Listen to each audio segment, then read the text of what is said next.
We actually were on the ground here taxiing into the air station here when we actually got the call. He said, do not shut down. Then we got the information and we turned around and went back out on the case. Being part of the team is the great thing I like about flying the C-130. You never know when we have high endurance where we can go up for a long period of time and you never know where you're at and where you're going to get called to go help somebody.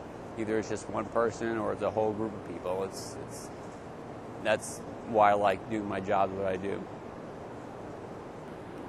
You know, when you got the 60 guys coming out, they want to know what's happening out there so that they're prepared for you know, anything that might happen. So, you know, we're trying to just give them as much information as we have as far as you know, what we know that's in the water, you know, who's there to help, and you know, weather conditions and stuff like that.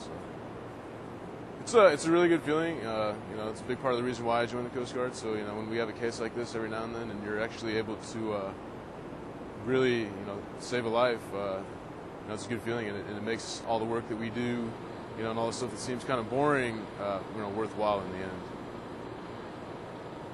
I don't know the exact mile per hour, but the wind was pretty rough. It was like 45 miles an hour or something like that. And I mean, you can only imagine flying, you know, in commercial aircraft, being at that low, at that altitude. It was pretty bad. But so it's bad. We'd actually went on a training flight before, so we were limited to fuel and how long we could stay out there. So we pretty much only had one shot to do it. So basically, when we were back there, all that we were thinking of is, you know, we got to get this out the right way. It's got to go out successfully, and it worked out, you know, the best that it could have. It really did. I'm glad that we did what we did and the gentleman survived.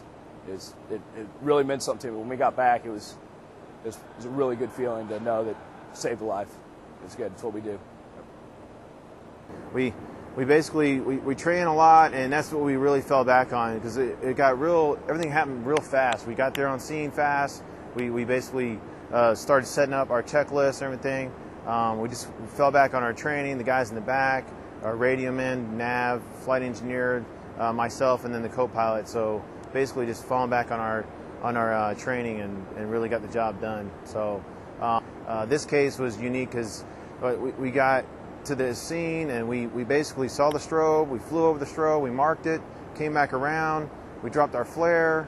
It was pretty close to it. I'd say maybe 20 yards, and it came back around again. Did our timing, making call outs, the whole crew, the co-pilot and the flight engineer backing me up with altitude airspeed, because it was very turbulent, lots of gusts, airspeed was fluctuating, altitude fluctuating and everything, so it was pretty intense. And then already the guys in the back were getting sick, so they kept on telling me, you know, they're getting kind of sick and everything. And I was like, hang in there, are you okay, can you continue with the mission? And they were saying yes. They're saying yes sir, so they're ready to go. This is one of the cases. It's a great case for the C-130 because this is the best we can do. This is what we can do. We can basically do our drop pattern.